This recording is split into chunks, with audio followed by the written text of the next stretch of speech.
भाभी का दर्द सेकंड पार्ट। आप सबका स्वागत है। भैया, माँ से तो आपकी पत्नी की तुलना हो भी नहीं सकती, क्योंकि ना ही वे भाभी जैसे झूठ बोलने में विश्वास रखती हैं और ना आप अपना आत्मसम्मान कभी गिराना चाहती हैं। माँ ने तो हमेशा सिर्फ अपनी जिम्मेदारियां ही निभाई हैं, बिना अपने अधिकारों का परवाह किए।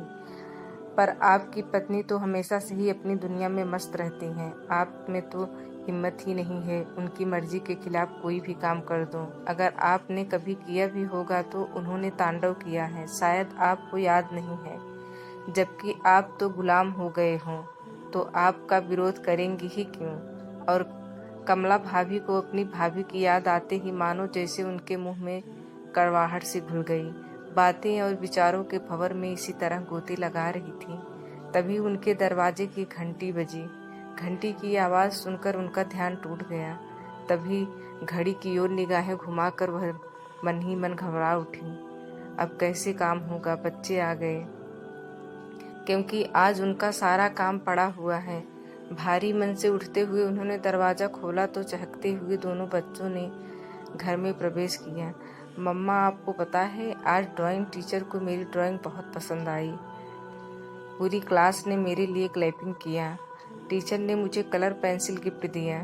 देखो ना, नन्ही परी ने माँ को अपनी ड्राइंग शीट दिखाते हुए कहा। मम्मा, बहुत भूख लगी है। तभी कमला भाभी ने कहा, ठीक है बच्चों, अपना हाथ मुंह धो लो, मैं आपके लिए खाना निकालती हूँ। कहकर कमला किचन की तरफ चल दी। मगर आज उसने तो कुछ खाना बनाया ही नहीं था। काम वाली बाई ने किचन को जैसे छोड़ा था, किचन वैसे ही पड़ा था। और बच्चों की पसंद को ध्यान में रखते हुए कमला ने जल्दी से मैगी और हलवा बनाकर परोस दिया।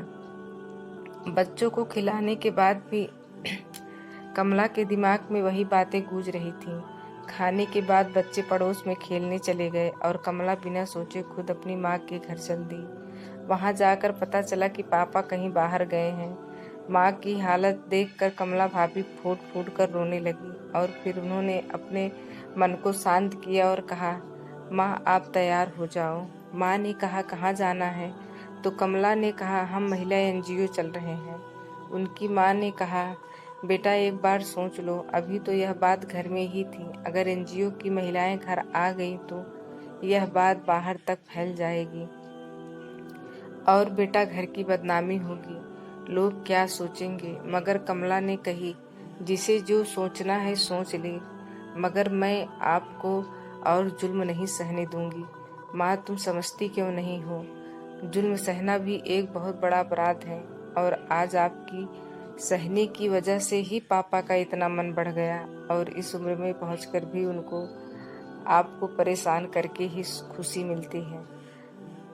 माँ मना करती रही, मगर कमला भाभी माँ का हाथ पकड़ के ऑटो में लेकर बैठ गई, मानो आज उन्होंने माँ को इंसाफ दिलाने की बात मन में ठान ली है।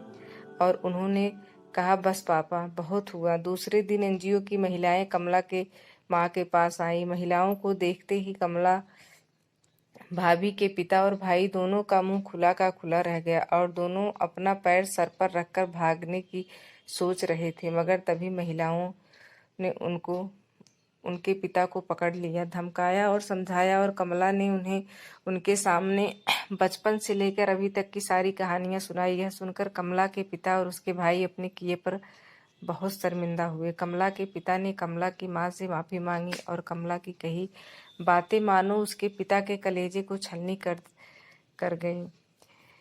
जवानी से लेकर बुढ़ापे तक उसके पिता ने जो भी उसकी माँ के साथ किया सोचकर बेटी के सामने लज्जा के नाते मरे जा रहे थे।